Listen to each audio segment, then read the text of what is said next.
The USS Michigan, an Ohio-class guided missile submarine, sat docked at Naval Base Kitsap, its massive black hole dominating the pier. The boat was hosting a special tour for distinguished veterans and their families, a rare opportunity to see inside one of the Navy's most powerful weapons platforms.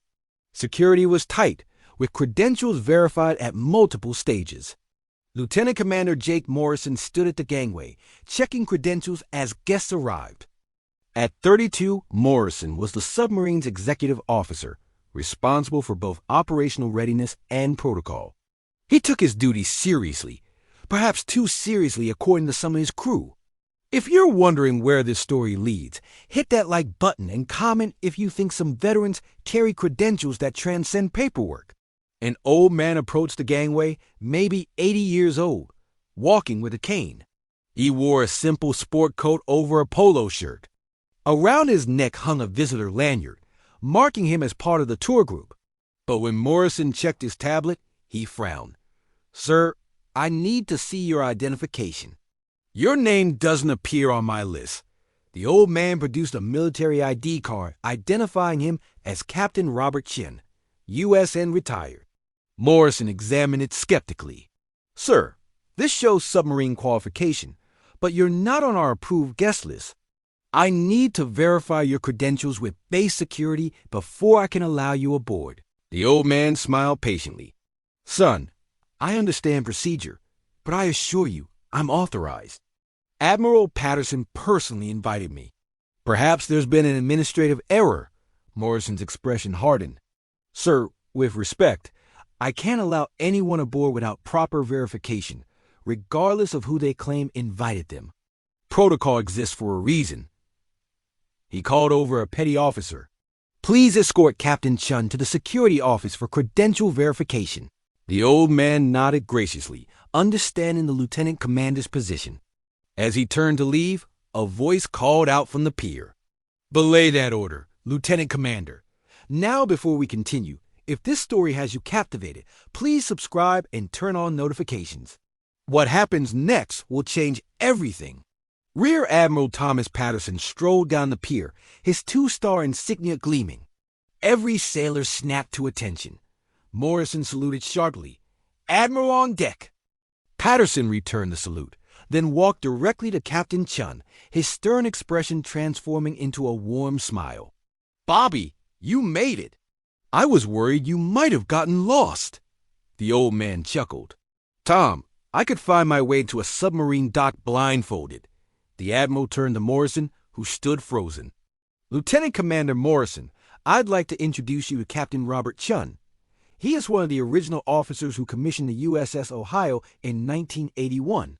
He served on her for 3 years, then commanded the USS Kentucky from 1990 to 1993. He's one of the pioneers of our current submarine force." Patterson's tone was reverent. "More importantly, he's my mentor. He taught me everything I know about submarine operations." Morrison's face went pale. "Sir, I apologize. His name wasn't on my list, and I thought—" The Admiral raised his hand. "You thought you were following procedure, and you were right to verify credentials.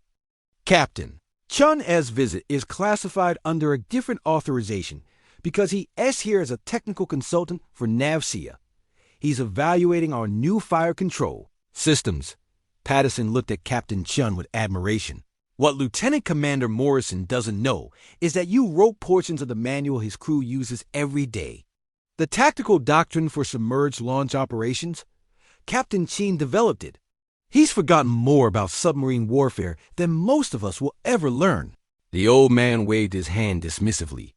"Tom, you're embarrassing me. These young officers are the ones doing the real work now." But the Admiral wasn't finished. "Bobby, show them your dolphins." Captain Chun pulled back his sport coat, revealing a pin on his polo shirt. Morrison leaned closer and felt his stomach drop. The dolphin's pin was vintage, but what made it extraordinary were the small diamonds set into it. Diamond dolphins awarded only to submarine officers who'd served with legendary distinction. Incredibly rare. Captain Chun earned his diamond dolphins after a classified operation in 1985, the Admiral explained. The Navy recognized his extraordinary service with its highest honors. Morrison came to attention and saluted formally. "Sir, I apologize profusely. I had no idea who you were." The captain returned the salute. "Lieutenant Commander, you did exactly what you should have done. You protected your boat and followed protocol. That's what good officers do." "I'm impressed." The Admiral gestured toward the submarine.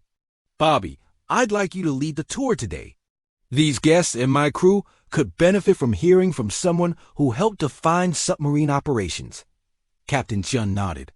"I'd be honored, though I warn you, I might bore them with Cold War stories." As they walked aboard, Captain Chun stopped at the gangway, running his hand along the hull with obvious emotion. "I spent 22 years living inside boats like this, 3 months underwater at a time. It never gets old coming back aboard." He looked at Morrison. "How long have you served on submarines?" Morrison replied, 8 years, sir. This is my second boat, hoping to get my own command soon." Captain Chun smiled. "Then let me share something. The technology has changed dramatically since my day, but the fundamentals remain the same. Take care of your crew, trust your training, respect the ocean, and never forget that a submarine is the most dangerous peacetime environment in the military. One mistake, and you don't get a second chance." During the tour, Captain Chun demonstrated knowledge beyond textbook understanding. He explained pressure effects at depth, shared emergency stories, discussed psychological challenges of prolonged submersion, and revealed tactical insights that made experienced officers take notes. Morrison realized he was in the presence of a master who'd literally written the playbook. During a break, Morrison approached Chun privately. "Sir, I need to apologize again. I stopped you from boarding based on paperwork. I should have shown more respect." The captain shook his head. "Lieutenant Commander, you showed exactly the right amount of respect. You respected the rules, your boat's security, and your responsibility to your crew. Never apologize for doing your job correctly.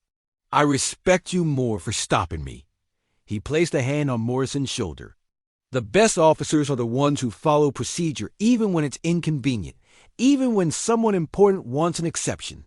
That integrity is what keeps submarines safe. Don't ever lose that." As the tour concluded, Admiral Patterson pulled both men aside. "Bobby, thank you.